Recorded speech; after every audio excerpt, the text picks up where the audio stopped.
이재명 후보 부인의 행보에 윤석열 후보 부인의 등판 시점도 관심이 쏠리고 있습니다.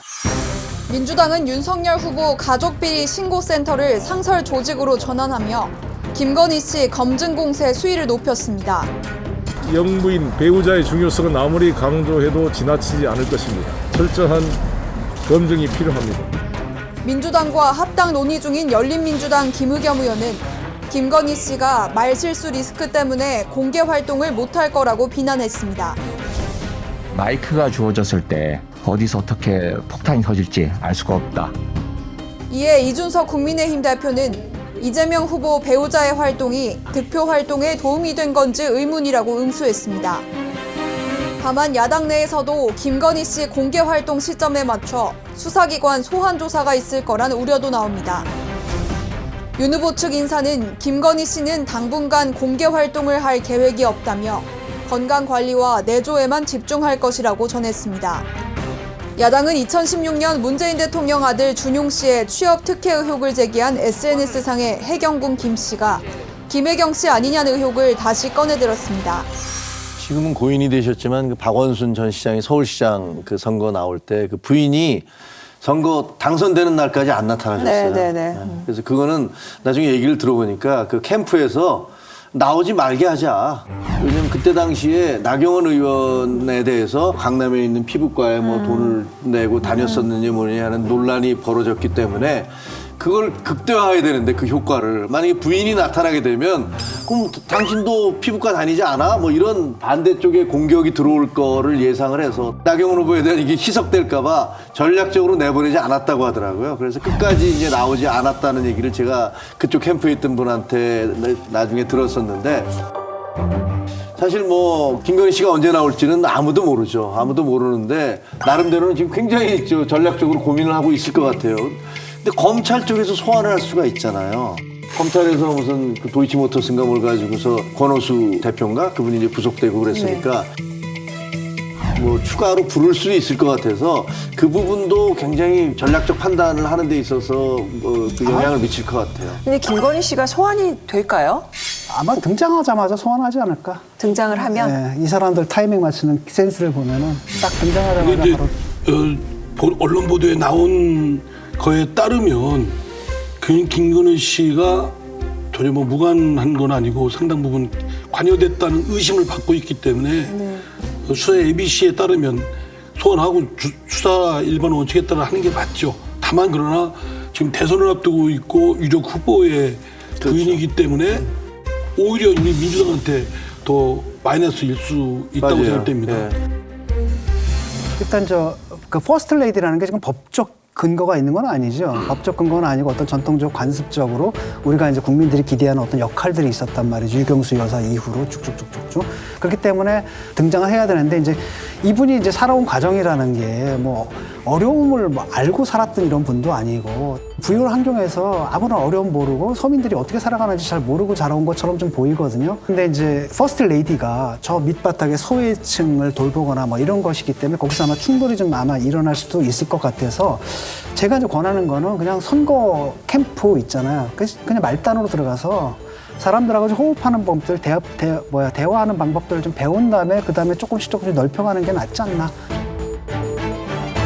최근에 우리가 이제 영부인의 어떤 그 가장 좋은 모습이라고 꼽으면 이제 미셸 오바마를 얘기를 하는데 진짜 오히려 자연스럽게 편안하게 자기 어떤 커리어 우먼으로서의 모습도 보이면서 대중과 자연스럽게 편안하게 소통하는 모습도 보였던 것. 그것처럼 김건희 씨도 차라리 여태까지 일해왔던 그 모습이라면 그 모습은 그 모습대로 보이면서 거기에 조금 더 부드러운 모습만 가미를 하면 오히려 그게 더 낫지 않나 생각이 들어요. 대인 서민적인 척 할 필요 없고 네. 사실 그걸 자기가 한계를 인정을 하고 그다음에 이제 배워간다는 자세 있잖아요. 그런 걸 보여주면은 되는 거고 그다음에 억지로 성격을 연출할 필요는 없어요. 그러니까 듣지 않으니까 굉장히 사교적이라고 얘기를 하거든요. 그러면 그 사교적인 성격을 발휘하고 그다음에 어떤 부분에서 이제 솔직히 내가 이런 삶들은 살아오지 않았기 때문에 잘 모른다라는 걸 오히려 한계를 인정하고 그래서 차차 배워가겠습니다. 그래서 정말 배워가는 모습들을 보여주면은 오히려 이제 그게 훨씬 더 나을 수도 있죠.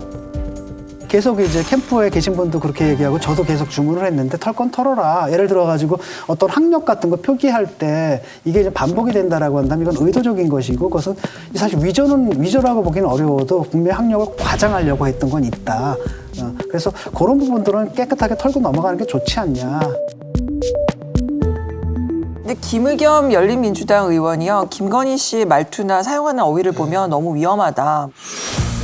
김건희 부인의 리스크가 너무 크기 때문에 특히 김건희 씨를 접해본 사람들이 김건희 씨의 말투나 또 사용하는 어휘, 구사하는 단어 이런 것들을 보면 너무 위험하다라고 이야기를 하고 있기 때문에 제가 보기에는 김건희 씨를 앞에 내세워서 가져올 수 있는 피해보다는 오히려 등장시키지 않음으로 인해서 안게 된 감점 요인이 더 작기 때문에 리스크 관리 차원에서 저는 안 내보낼 거라고 생각을 합니다. 그리고 마이크가 주어졌을 때 어디서 어떻게 폭탄이 터질지 알 수가 없다.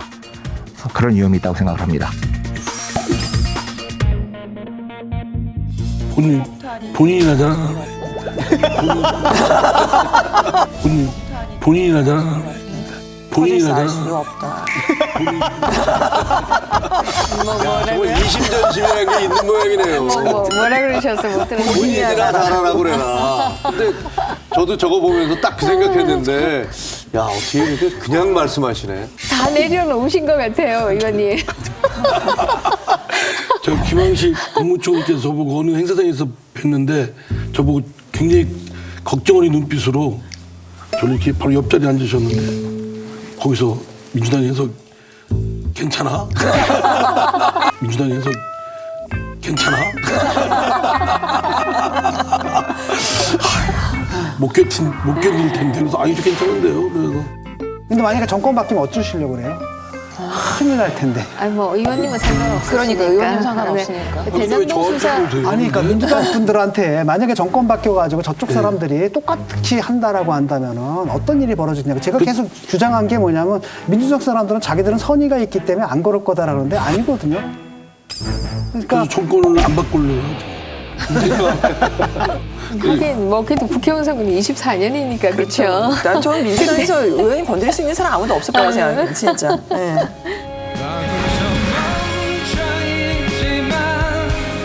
그곳은 네 자리가 아냐 그대로 일어나 멀리 날아가기를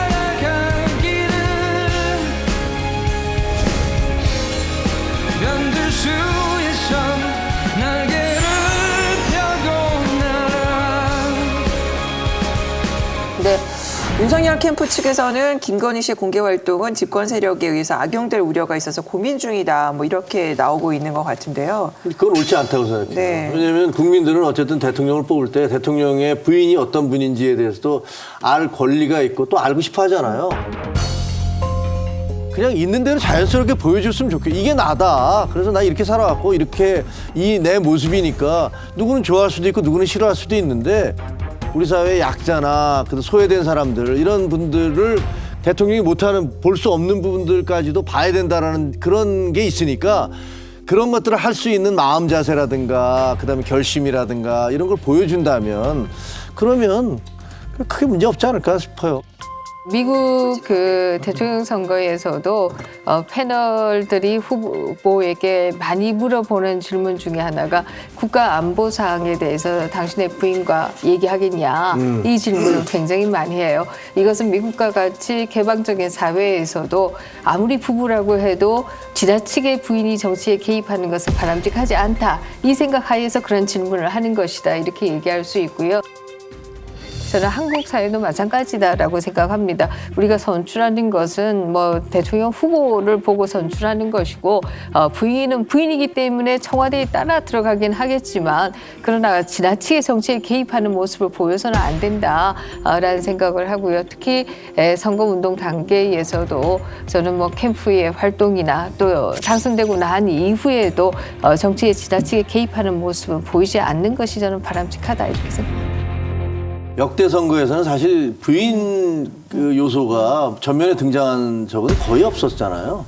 그런데 이번에는 이제 김건희 씨나 김혜경 씨나 모두 다 여러 사람들의 그 입소문에 오르고 있고 논란이 되고 있는데 예를 들면 프랑스 같은 경우는 아주 자유롭잖아요. 사르코지의 네. 부인 같은 경우는 뭐 심지어는 뭐 누드 모델로 활동하기도 했었던 거지만 프랑스 사람들 뭐 그래서 뭐 어쩌라고 뭐 이렇게 얘기하기도 하고 트럼프 대통령의 멜라니아 씨도 모델로 활동을 했는데 뭐 과거에 뭐 어땠네 저땠네 말이 많았지만 그런 것들 가지고서 뭐 뭐라고 그러지는 않는데 우리나라 같은 경우는 아직까지는 그 후보 부인이라는 게 다 이렇게 뒤에 숨어서 조용히 내조하는 뭐 이런 모습들의 얘기가 있었는데 이게 문재인 대통령의 김정숙 여사부터 좀 바뀌기 시작한 것 같아요. 뭐 본인이 직접 호남에 내려가서 호남 표밭을 읽었다 뭐 이런 얘기도 있으니까 그다음에 지금 이제 이번 대선에서 또 유력한 후보 두 분의 부인들이 논란이 되고 있기 때문에 이번 선거를 거치고 나면 아마 우리 유권자들 사이에 있어서도 어떤 후보와 후보 부인을 어떻게 보느냐에 대한 어떤 하나의 기준선 같은 게 만들어지지 않을까 싶네요. 그냥 어쨌든 본말이 전도돼서는 안 된다고 생각되고요. 그 대통령을 뽑는 선거인이만큼 그 후보자에 대한 비전과 역량, 그렇죠. 뭐 이런 것들을 좀 집중해서 좀 다뤄야 된다고 생각됩니다. 특히 과거의 사적에 속한 부분은 좀 존중해주고 너무 그걸 막 파헤쳐서 과거에 있었던 행적의 모든 것을 다 아주 막 드러나게 하는 건 좀 제가 보기엔 좀 너무 가혹하다, 잔인하다 생각됩니다.